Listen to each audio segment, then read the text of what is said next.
Hey guys, it's Coach Shantai, and just wanted to drop in on you guys. I hope you're doing great today. I wanted to give you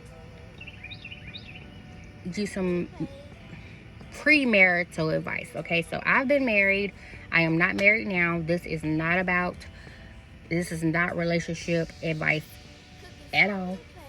This is just a rule of thumb when it comes to marriage and things of that nature. So one, these are just suggestions, but there are things that I've learned in my marriage and looking at other people's marriage that really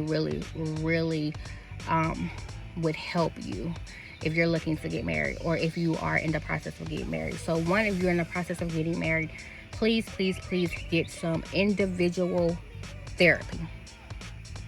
You need couples therapy too, but you need individual therapy as well. Why? Because the little quirks and kinks and things that you need to work out within your personality, your partner doesn't necessarily need to know those, because people can, in heated arguments and things of that nature, we all as humans tend to hit below the belt. And if they know something about you that the therapist has revealed to you and that you're working on, that just gives them more ammunition. So they're just things that may be intimate to you that you need to say to the therapist that you may not be comfortable yet disclosing to your partner. Because again, you had a life before your partner, unless your partner has known you since y'all were younger. You had a life before your partner, so there may be some things that you're just uncomfortable with sharing with the therapist while your partner is there. So it's best for you to get individual therapy. Both of you guys, though, both parties need to get individual therapy, and you need to talk about individual things. You don't need to get individual therapy and go in talking about relationships. You need to talk about you personally. I know that when we date someone and we're looking to marry, it's kind of hard to think about yourself, but your identity is very important in a marriage. And I want to say that again. Your personal identity is very important in a marriage. Why? Because you will smother the other person because you don't know who you are. You have to have your own things, even in a marriage. You need your own time, you need your own hobbies, and you probably need a couple of your own friends, because you're already sharing forever together, and you're sharing a home together, maybe kids. So you need something that is going to identify you as you and not as somebody's husband or somebody's wife. So you just need something that's going to identify you. You need to continue your self journey when you're married or engaged or even in just a regular relationship. Okay, so you do need also relationship counseling or couples therapy. That is great to get. I would say go to the personal therapy probably a year before you do the couples, and because that kind of gives you time to kind of work out the major things that are going on in your life, and then you can add in your relationship things. But I do think that you should do both, but I think you should do the individual therapy first in at least a year, and then you go into couples therapy, and then there is where you talk about your relationship, the little things that you want to work out, how you guys feel about having kids, how you guys feel about who's going to take care of the home. Are both of you guys going to work? Is somebody going to stay at home? If someone desires to go back to school, how does that look?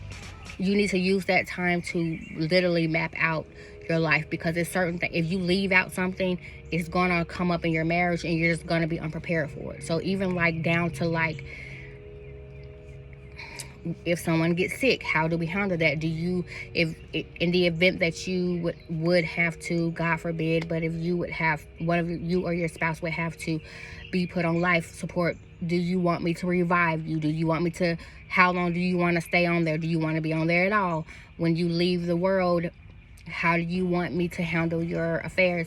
Those things need to be talked about, because they're uncomfortable, but with a third party and a mediator there is so much easier to talk about with with your partner. So those major life things, school, career, family, like outside family, mothers and fathers and sisters and brothers and stuff like that, kids, and sickness, death, things of that nature need to be talked about in couples therapy, so that a mediator can help you come to a place of a meeting place, of compromise if there is any issues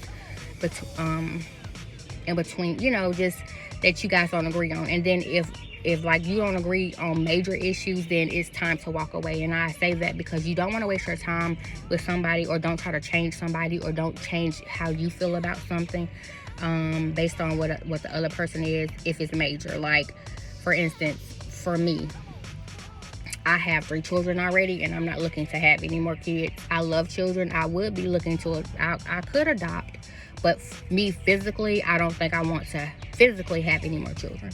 So if I get with a guy who only has 1 child or no children, and he wants to have children, that will be a deal breaker for both of us, So, and there's no need for us to continue our relationship.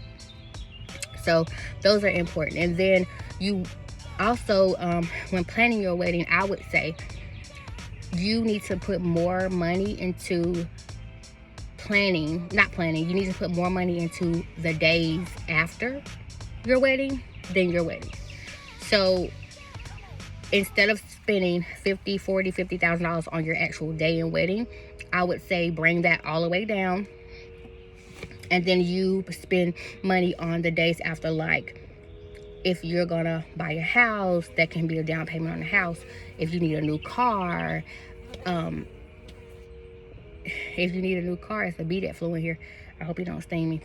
If you need a new car, if someone's going back to school, if you want to start saving for retirement, if you want to start a college fund for your future children, if you want to invest in stocks, if you want to